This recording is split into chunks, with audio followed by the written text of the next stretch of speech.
우리 오늘 본말씀에서 부활의 능력을 받으라는 제목으로 함께 은혜 받는 시간 갖도록 하겠습니다. 우리 전후좌우를 돌아보면서 예수님 부활하셨습니다. 같이 인사 나누도록 하겠습니다. 예수님 부활하셨습니다. 할렐루야. 예수님 부활하셨습니다.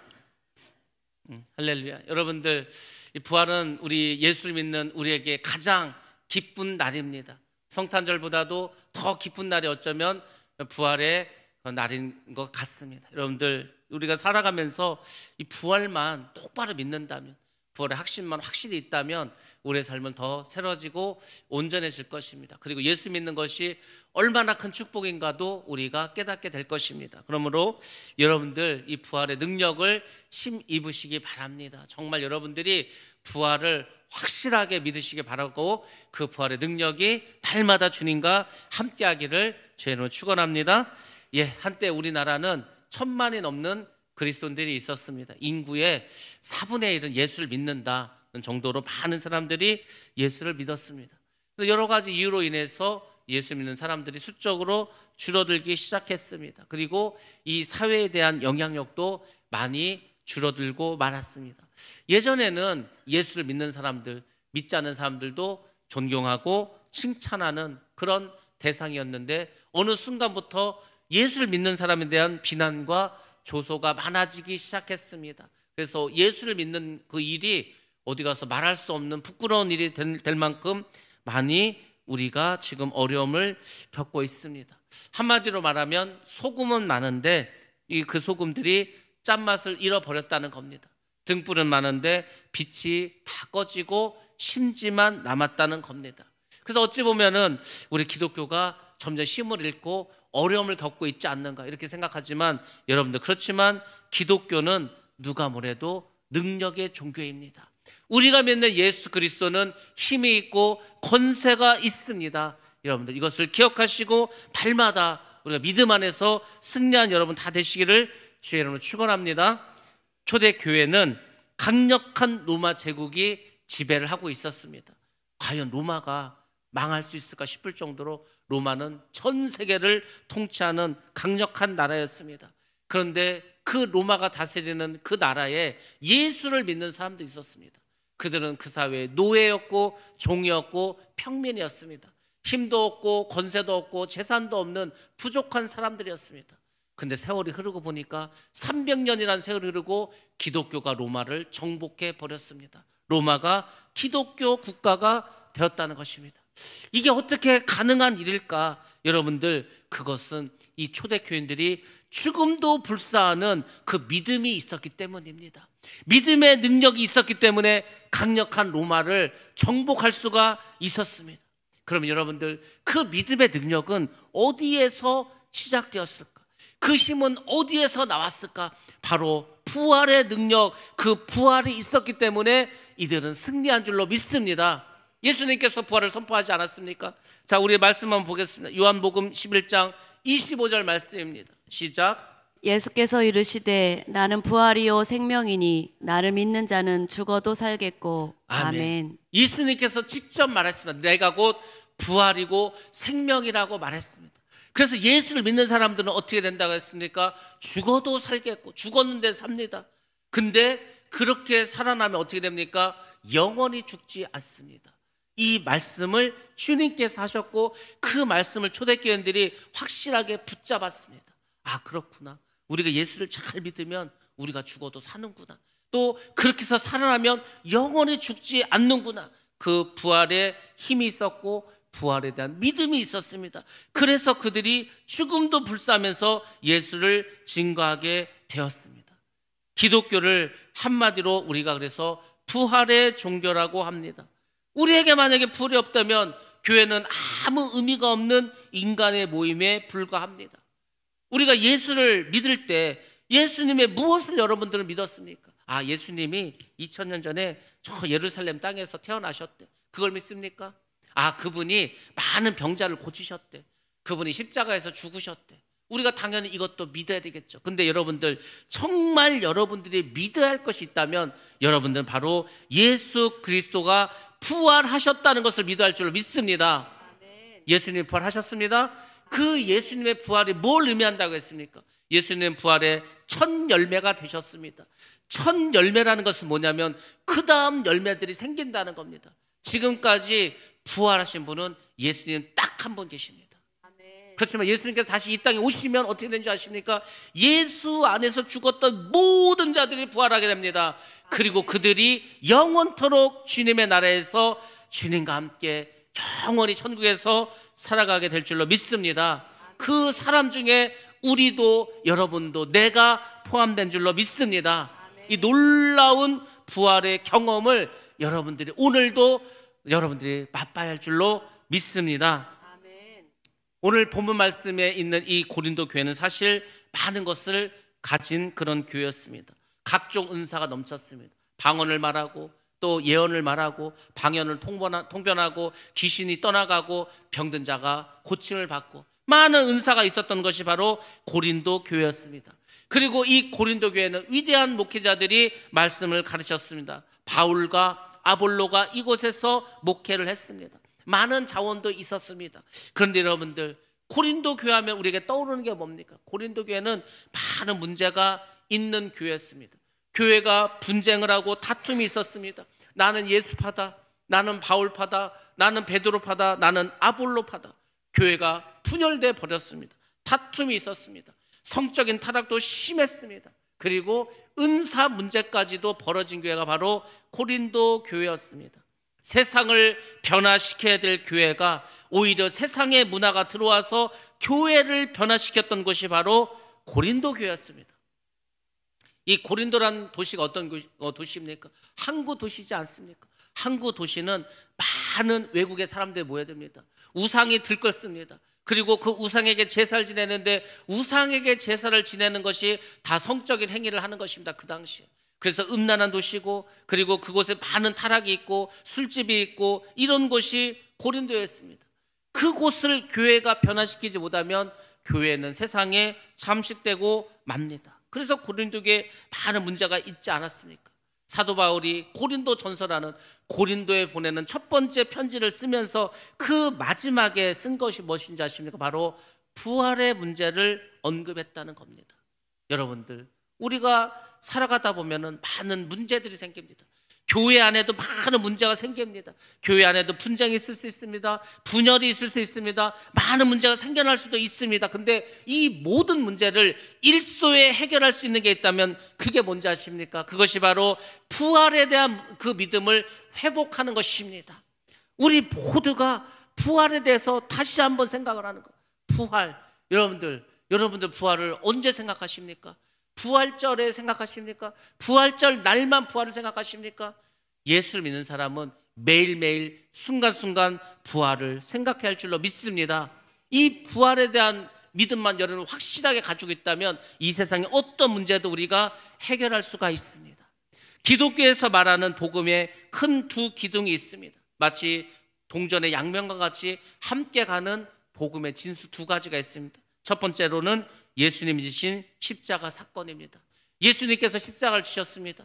십자가에서 죽으셨습니다. 그래서 어떻게 했습니까? 죄로 영원히 죽을 수밖에 없는 우리, 여러분들 죽으면 다 지옥 갑니다.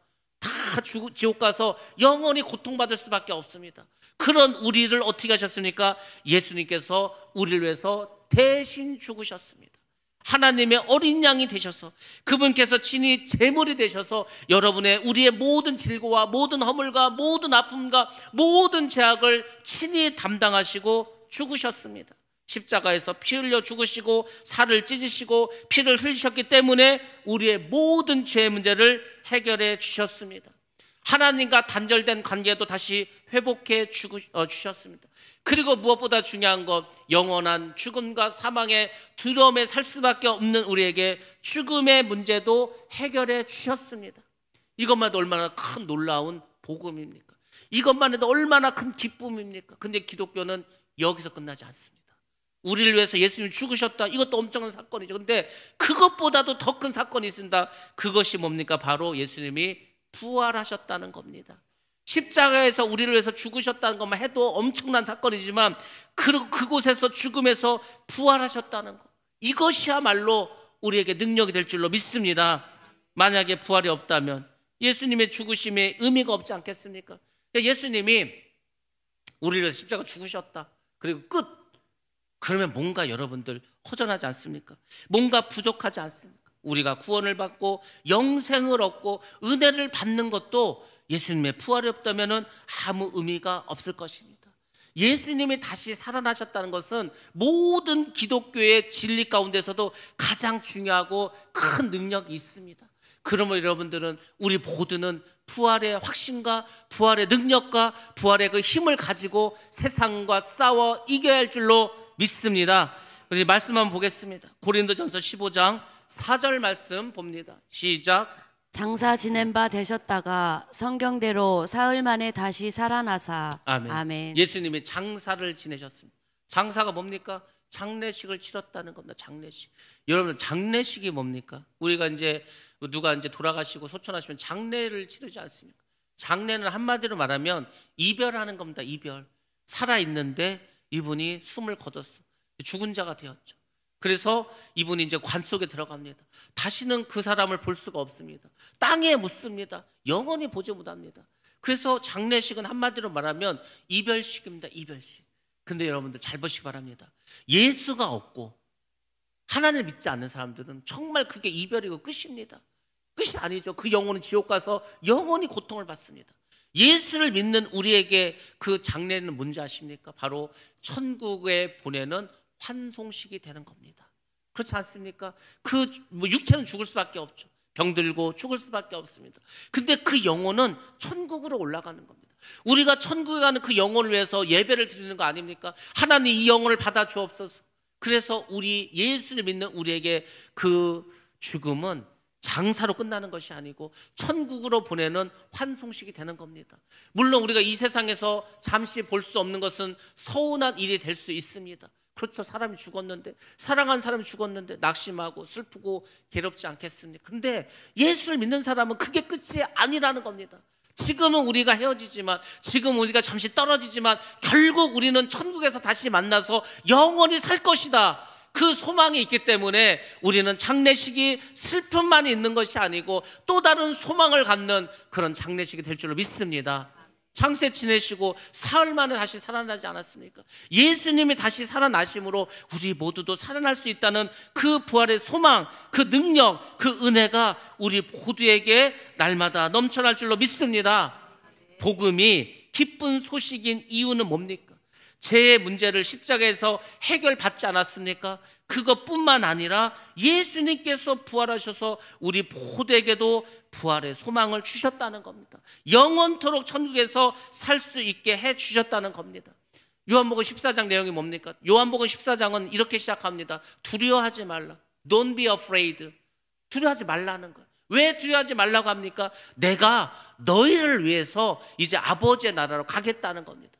가서 어떻게 하겠다는 겁니까? 우리를 위해서 집을 짓겠다는 거예요. 여러분들, 천국도 나라입니다. 나라.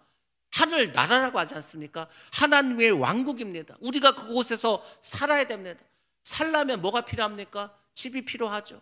먹을 것도 필요하지 않습니까? 그래서 천국에는 뭐가 있습니까? 생명수가 있습니다. 생명의 과일이 있습니다. 이 과일이 달마다 새로운 열매를 맺습니다. 그 맛이 이 세상에서 맛볼 수 있는 그 어떤 것보다도 맛이 있습니다. 그 생명수의 물을 먹고 우리의 생명이 늘 영원토록 이루어집니다. 그리고 우리에게 살 집이 필요합니다. 그 집을 지시는 거 아닙니까? 여러분들, 우리 집을 뭘로 짓습니까?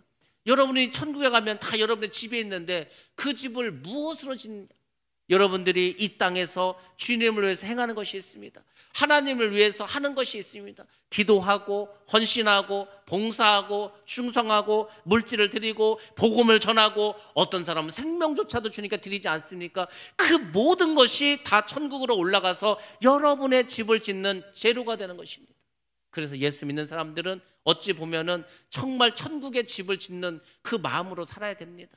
여러분들, 예전에 우리가 지금도 마찬가지지만은 집을 얻는다는 게 참 어려운 일이지 않습니까? 그래서 아파트를 하나 분양받는다. 분양받는 것도 어렵습니다. 수백 대 1의 경쟁을 뚫어야 됩니다.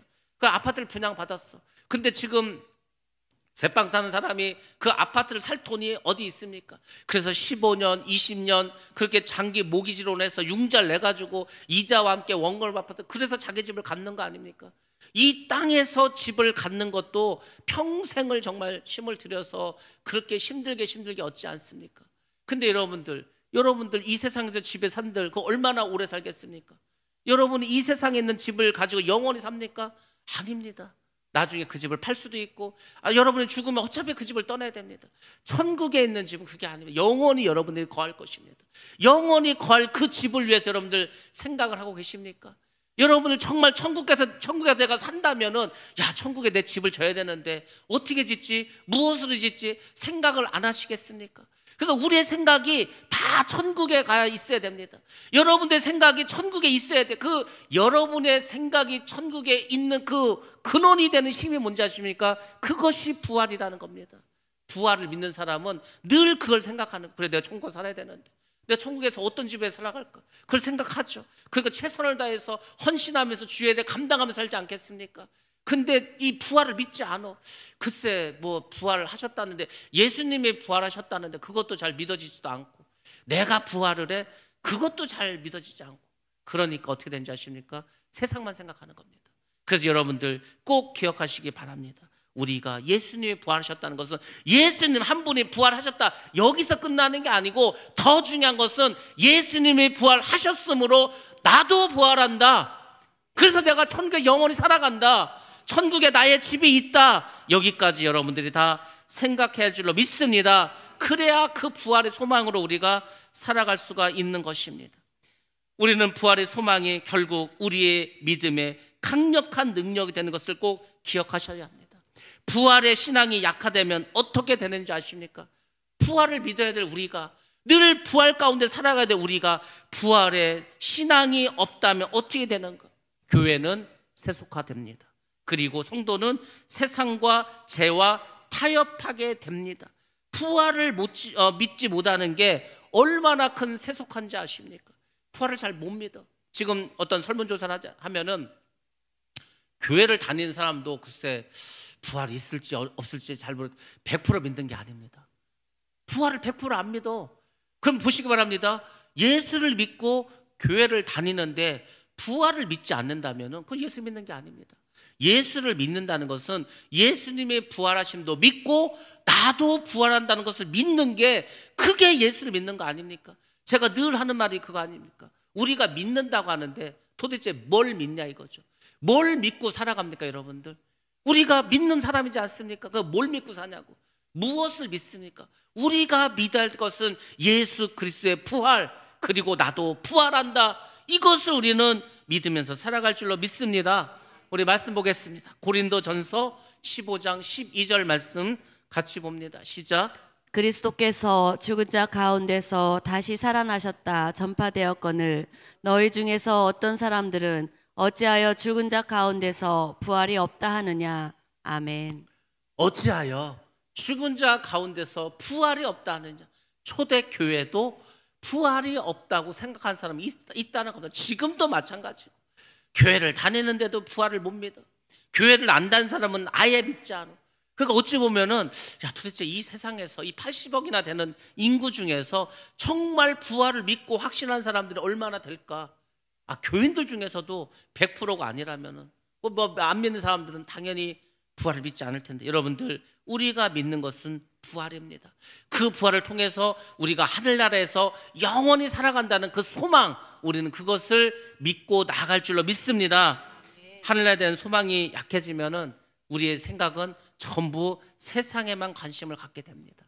그래서 오늘날의 기독교인들이 왜 세속화가 되고 왜 죄와 타협하고 왜 세상과 타협하냐면 하늘나라에 대한 이 관심이 전혀 없기 때문입니다. 우리가 가려는 나라가 하늘나라인데, 우리의 최종 목표가 하늘나라 가서 사는 건데 거기에 대해서 너무 아는 게 없어. 하늘나라도 모르겠고, 하늘나라 가서 뭘 해야 될지도 모르겠고, 어떻게 해야 하늘나라 가야 되는지도 모르고. 여러분들, 저는 가끔씩 그 생각을 합니다. 자면서 이제 자기 전에 이제 기도를 할 거 아닙니까? 그러면서 가끔씩 기도를 해. 하나님, 오늘 밤에 제가 천국을 좀 꿈속에서도 좀 가게 해주시고, 여러분들, 우리가 하늘나라에 대한 소망이 없으면은 어떻게 이 어려움을 이기고 어떻게 이 세상을 살아갈 수가 있습니까? 많은 사람들이 자꾸 믿음에서 떠납니다. 많은 사람들이 자꾸 믿음이 약해집니다. 많은 사람들이 자꾸 세상에만 관심을 갖는 그 이유가 하늘나라에 대한 관심이 너무 없기 때문입니다. 그러니까 자꾸 세상 일에 다 빠져가는 거예요. 그리고 세상 일에 빠지니까 어떻게 되는 거예요? 세상적으로 돈을 많이 벌어야 되겠죠. 세상적으로 건강해야 되겠죠. 세상적으로 큰 권세를 얻어야 되겠죠. 세상적으로 뭔가 큰 일을 가지고서 살아가야 되겠죠. 그러니까 세상에만 관심이 있는 거예요. 그렇게 세상만 쫓아가다 결국 죽으면 어떻게 되는지 아십니까? 멸망입니다. 죽음입니다. 지옥입니다. 그 마지막은 지옥으로 끝나는데 그 지옥으로 끝날 거에 뭐 이렇게 관심이 많습니까? 우리가 이 세상에서 뭘 많이 가지려고 하고 많이 얻으려고 하죠. 여러분들, 그 다 주님이 오시면은 다 불타서 없어집니다. 아무것도 가질 수 없습니다. 짐승의 표를 다 받게 되면은 그거 안 받으면 여러분이 아무리 돈이 많아도 10원 한 장 쓸 수가 없습니다. 왜? 결제를 못 하니까. 그걸 우리가 믿는다면, 그것을 안다면 우리가 지금 어떻게 살아야 되겠습니까? 열심히 일을 했습니다. 그럼 어떻게 됩니까? 그것을 위해서 주위에 대해 힘쓰고 나눠주고 구워주고 그렇게 살아가야 되지 않겠습니까? 구제하고 전도하면서 그렇게 살아가야 되지 않겠습니까? 그게 다 어떻게 되는 겁니까? 하늘로 올라간다니까요. 여러분의 집을 짓는다니까요. 여러분들 이 생각을 꼭 가지시기 바랍니다. 그렇지 않으면 다 세상 일만 생각하는 거예요. 내가 더 가져. 아니, 그렇다고 하나님께서 여러분 못 살게 하십니까? 그렇게 하나님의 일에 힘쓰는 자는 하나님께서 더 복을 주십니다. 하나님께서 너희가 구하지 않은 이 모든 것, 이방인이 구한 이 모든 것을 내가 더하여 주겠다고, 너희가 먼저 그의 나라와 그의 일에 힘쓰면 내가 이 땅에 있는 모든 것을 더해 주겠다고 그렇게 약속해 주지 않았습니까? 그러면 여러분들 부활을 믿는다면, 여러분의 하늘나라의 시민이고 하늘나라 가서 내가 영원히 살 거라는 그 소망이 있다면 여러분들 주에 대해 힘쓰시기 바랍니다. 더 주님을 위해서 여러분의 삶을 변화시키시기 바랍니다. 반드시 여러분 위에 주님께서 함께해 주실 줄로 믿습니다. 말씀만 보겠습니다. 고린도전서 15장 19절 말씀 봅니다. 시작. 만일 그리스도 안에서 우리가 바라는 것이 다만 이 세상의 삶뿐이면 모든 사람 가운데 우리가 더욱 불쌍한 자이리라. 아멘. 부활을 믿지 못한다면 우리는 이 세상에서 가장 불쌍한 사람일 겁니다. 이 좋은 날 남들 다 캠핑 가가지고 그 잠자면서 그 야외에서 그렇게 맛있는 거 먹을 때 우리 뭐 예배 드리지 않습니까? 힘든 게 번 돈 다 교회 나와서 헌금하고 주님께 바치지 않습니까? 부활이 없다면, 천국이 없다면 우리같이 불쌍한 사람이 세상에 어디 있습니까? 아니, 천국 가겠다고, 부활하겠다고 이 세상에서 하고 싶은 것도 제대로 못하고 내 마음대로 살지도 못하고 그렇게 살았는데 죽고 보니까 부활이 없네, 천국도 없네. 가장 불쌍한 사람이겠죠. 그렇지만 그렇지 않습니다. 여러분들, 지금은 우리가 다 모르지만 우리가 얼마나 살겠습니까? 뭐 수백 년을 살겠습니까? 그렇지 않습니다. 우리는 다 주님 앞에 설 때가 있습니다. 다 이 땅에 주님께서 오실 날도 점점 다가오고 있습니다. 그때 여러분들 정말 천국이 있고 지옥이 있고 심판이 있고 멸망이 있으면 그때 어떻게 하실 겁니까? 그때는 끝나는 겁니다. 제가 항상 드리는 말이지만은 기회가 있을 때 기회를 잡으셔야 합니다. 지금이야말로 은혜 받을 때 아닙니까? 지금이야말로 구원의 때이지 않습니까? 얼마 지나지 않아서 법적으로 전도하는 거 막습니다. 우리가 전도지를 가지고 나가서 예수 믿으라고 이렇게 전해주는 게 불법이 되는 세상이 옵니다. 법적으로. 미국에는 이미 전도가 불법인 그런 주도 있습니다. 종교의 자유가 있는데 왜 다른 종교를 강요하냐, 이거 이 사람에게. 이 사람이 뭘 믿던 내비두라는 거. 왜 그걸 가가지고 자꾸 예수를 믿으라고 하냐. 예수를 믿으라고 하냐, 그게 죄라니까요. 절에 다니는 사람이 뭐 불교 믿으라고 그렇게 전도하는 거 봤습니까? 뭐 천주교에서 그렇게 전도하는 거 봤습니까? 전도는 기독교밖에 안 합니다. 그러니까 기독교가 타겟이 되는 거예요. 예수를 믿는 게 이게 보통 이게 축복이 아니지 않습니까? 예수를 믿어야만 구원받지 않습니까? 그 길을 막아버리는 법적으로 구원의 때도 점점 이제 좁아집니다. 그 문이. 우리가 축복받고 은혜 받고 살아갈 그 모든 것이 점점 줄어들고 있습니다. 왜? 세상의 마지막 때가 되었기 때문에, 세상에 악이 관영하기 때문에 점점 이 세상은 이제 마지막을 향해서 가고 있습니다. 이미 막 너무 많이 와버렸습니다. 여러분 보시면은 다 알고 있지 않습니까? 성경에서 말씀하셨던 종교 통합이라든지 경제 통합이라든지 정치 통합이라든지 이 모든 것들, 인간이 지금 얼마나 죄가 많습니까? 오죽하면은 그 서울 한복판에서 세상에 마약이 든 물을 학생에게 나눠주는, 뭐 그런 일들이 그 상상이나 할 일입니까? 아니 이런 일이 왜 일어납니까 지금? 여러분들 통계 자료를 보시면 최근 5년 사이에 중학생들의 마약 그 빈도가 몇 배가 뜬지 아십니까? 중학생들이 왜 마약을 합니까? 마약을 어떻게 구했습니까? 그냥 연락하면은 퀵서비스로 갖다 주는 거예요. 중학교 때 마약을 합니다.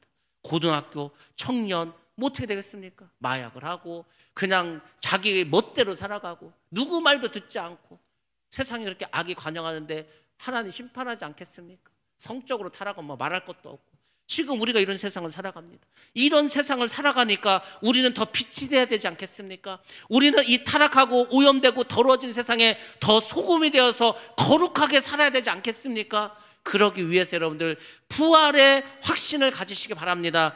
부활의 신앙을 가지고 우리는 살아갈 줄로 믿습니다.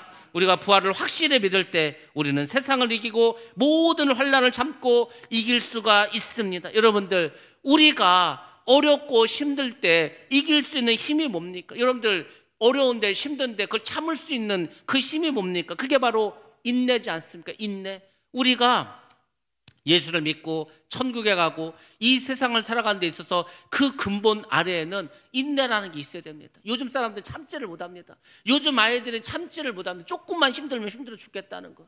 그 힘들어 죽을 일 없습니다. 근데 또 힘들다는 거, 어렵다는 거 참지를 못합니다. 그래서 인내가 필요한 거. 여러분들 이 믿음에는 엄청난 인내가 필요합니다. 왜? 내가 죽을 수도 있어, 믿음을 지키기 위해서. 그러면은 고문당하지 않겠습니까? 핍박당하지 않겠습니까? 엄청난 어려움이 오지 않겠습니까? 그때 인내하지 못하면 결국은 우리가 믿음에서 신앙에서 떨어져 나가는 겁니다. 인내해야 되는데 그 인내할 수 있는 힘이 뭡니까? 부활에 대한 소망입니다. 천국에 대한 소망입니다. 그것이 있어야 우리는 이기고 인내할 줄로 믿습니다. 말씀 한번 보겠습니다. 야고보서 1장 3절에서 4절 말씀 봅니다. 시작. 이는 너희 믿음의 시련이 인내를 만들어내는 줄 너희가 알미라. 인내를 온전히 이루라. 이는 너희로 온전하고 구비하여 조금도 부족함이 없게 하려 함이라. 아멘. 인내를 온전히 이루셔야 됩니다. 그래서 온전하게 잘 준비하셔야 됩니다. 조금도 부족함이 없으셔야 합니다. 그러려면 여러분들이 부활에 대한 확신을 가지고 나아가야 합니다. 고린도전서 15장을 우리가 부활장이라고 하고 소망장이라고도 합니다. 이 말씀은 단지 고린도 교인들에게만 주시는 것이 아니고 오늘을 살아가는 우리 모두에게 주시는 말씀입니다. 오늘 본문의 말씀은 고린도전서의 가장 중요한 핵심의 말씀이고 결론 부분입니다. 우리가 부활신앙을 가지고 살기 원한다면 어떻게 살아야 될 것인가? 사도 바울이 겉면의 말씀을 해주시고 있습니다. 세 가지로 말씀해 주고 있습니다. 우리가 이 겉면의 말씀 잘 들으시고 여러분들 이 말씀대로 살아가시기 바랍니다. 우리가 부활의 신앙을 가진 성도라면 어떻게 살아야 할까? 첫 번째로는 우리에게 이김을 주신 하나님께 감사하면서 살아가야 합니다. 여러분들 우리가 부활을 했다는 게 뭔지 아십니까? 사망에서 생명으로 바뀌었다는 겁니다. 여러분들 지옥에서 천국으로 우리 삶이 바뀌었다는 겁니다. 멸망에서 구원으로 바뀌었다고 하는 것입니다. 여러분들 이것만 생각해도 감사할 일이 아닙니까? 우리는 뭔가 자꾸 세상에서 잘 되고 세상에서 좋은 일이 있어야만 감사하려고 하는데 절대 그렇지 않습니다. 우리가 다 지옥 가서 영원히 불구덩에서 고통당해야 되는데 내가 천국에 가게 되었네. 천국의 나의 집에서 늘 감사하면서 기뻐하면서 하나님께 예배드리면서 그 많은 주의 성도들과 함께 영원토록 살아간다. 뭐 그거보다 더 큰 복이 어디 있습니까? 그거보다 더 큰 은혜가 어디 있습니까? 그러니까 우리가 부활에 대한 이 확신만 붙잡고 있어도 우리에게 생명을 주셔서 이길 수 있는 그 사망 권세를 이길 수 있는 그 능력을 주신 그 하나님께 감사하며 살지 않겠습니까? 여러분들 우리는 날마다 감사하셔야 됩니다. 왜? 우리를 구원해 주시고 부활의 기쁨을 주셨기 때문에 여러분들 항상 감사하면서 살아가시기 바랍니다. 두 번째로 견고하며 흔들리지 말고 살아야 합니다. 우리는 이미 세상과 사망에서 승리한 사람들입니다. 왜? 예수님이 이미 다 이겨놓으시기 때문에, 예수님이 다 이루어 주셨기 때문에 우리는 이것을 믿고 확신 속에서만 살아가면 됩니다. 이 확신이 우리에게 믿음이 될 줄 믿습니다. 확신을 가진 사람들 어떻게 살아가야 되는지 아십니까? 시편 57편 7절 말씀 한번 보겠습니다. 시작. 하나님이여 내 마음이 확정되었고 내 마음이 확정되었사오니 내가 노래하고 내가 찬송하리이다. 아멘. 내 마음이 확정되고 확정되었사오니. 여러분들, 내 마음이 딱 확실하게 정해졌어. 나는 구원받은 자다. 나는 천국의 백성이다. 나는 천국에서 영원히 살아갈 사람이다. 뭐 확정됐습니다. 그럼 여러분 마음이 어떻게 했습니까? 노래하고 찬송하는 거 아닙니까? 사람이 언제 막 그냥 콧노래가 나옵니까? 기쁨이 넘칠 때, 감사가 넘칠 때 막 노래가 나오지 않습니까? 여러분, 뭘로 여러분이 기쁩니까? 돈이 막 로또가 되면 기쁩니까? 얼마 못 갑니다. 큰 집을 사면 기쁩니까? 얼마 못 갑니다. 좋은 차를 살면 좋습니까? 그것도 얼마 안 갑니다. 여러분들, 우리 가운데 참 기쁨은 그냥 그 부활의 기쁨, 내가 천국에 살아간다는 그 확신, 그것을 기쁜 거 아닙니까? 그래서 우리 가운데 늘 기쁨이 넘치고 감사가 넘치는 겁니다. 예수를 믿는 사람은 근심하고 걱정하고 두려워하는 것이 아니라, 예수를 믿는 사람은 늘 기쁨과 감사가 그 삶 속에서 넘쳐나는 삶입니다. 늘 마음속에서 그 천국을 생각하면서 내가 천국에 가서 산다고, 세상에 그 천국 얼마나 좋은가, 날마다 천국을 소망함으로 마음속에 기쁨과 감사가 충만히 넘쳐나는 삶, 그것이 바로 예수 믿는 삶인 줄 믿습니다. 견고해져서 흔들리지 말아야 합니다. 세 번째로, 항상 주의 일에 더욱 힘쓰며 살아가야 합니다. 내가 부활의 신앙을 가진 사람이라면 어떻게 됩니까? 항상 주의 일에 더욱 힘쓰는 삶을 살아가야 합니다. 주의 일에 힘써야 될 거 아닙니까? 그래, 내가 천국 가서 산다고, 내가 천국에 내 집을 짓고 있다. 그러니까 여러분들 이 세상에서 할 일은 뭐냐면, 천국에 가서 여러분이 살 집을 어떻게 질 것인가, 그것을 위해서 살아가는 겁니다. 내가 천국에 가서 어떻게 살 건가, 그것을 연습하면서 살아가는 겁니다. 이렇게 예배를 드리는 것도, 우리가 뭐 천국 가면 할 게 뭐 있습니까? 예배밖에 더 있습니까? 우리가 천국 가서 할 일을 위해서 주님을 찬양하고 하나님을 찬양하는 일밖에 더 있겠습니까? 그걸 연습하는 거예요. 그리고 여러분의 집을 짓기 위해서 열심히 이곳에서 수고하는 겁니다. 근데 그 수고가 주님을 위한 거지만 결국은 여러분들에게 축복이 되는 것입니다. 여러분들, 천국에 가면 사람마다 집이 다 다릅니다. 왜? 이 세 사람이 이 땅에서 행한 대로 하나님이 갚아주시기 때문에 여러분들 주일에 힘쓰시기 바랍니다. 주일에 힘쓰는 것에서 가장 크고 가장 중요한 게 뭡니까? 우리가 순교하는 거 빼고는 뭡니까? 복음을 전파하는 겁니다. 결국은 우리의 모든 신앙생활의 결론은 복음을 전파하는 곳에 있습니다. 그래서 여러분들, 때를 어떤지 못 어떤지 그렇게 복음을 전파하시기 바랍니다. 한 영혼이라도 하나님 앞에 나와서 하나님의 백성이 되는 그 일에 여러분들 쓰임 받으시기 바랍니다. 그것이 부활을 소망하고 부활의 능력을 받은 사람이 해야 될 일인 줄로 믿습니다. 여러분들이 정말 주의 일에 힘쓰면 어떻게 되는지 아십니까? 우리의 수고가 헛되지 않습니다. 이 세상 일은 내가 최선을 다했는데, 열심을 다했는데 실패할 수도 있고 좌절할 수도 있고 낙심할 수도 있습니다. 그렇지만 주의 일을 한 것은 절대로 낙심할 것도 없고 절대로 잘못될 일도 없습니다. 왜? 우리의 수고가 헛되지 않도록 주님께서 통행하시고 함께 해주시기 때문입니다. 그 모든 것이 다 하늘나라로 올라가서 여러분의 영원한 집을 짓는데 쓰임받게 될 줄로 믿습니다. 여러분들, 지금 우리가 마지막 때를 살아가고 있습니다. 영광스러운 부활을, 여러분 부활절만 느끼는 거 아니고 매일매일 순간순간마다 부활의 기쁨을 회복하시고 확신을 가지시고, 나도 천국에서 산다, 나도 영원한 천국에 내 집이 있다, 여기 여러분들 소망을 가지시고 믿음 안에서 부활의 그 기쁨 가운데 살아가시기를 주님의 이름으로 축원합니다.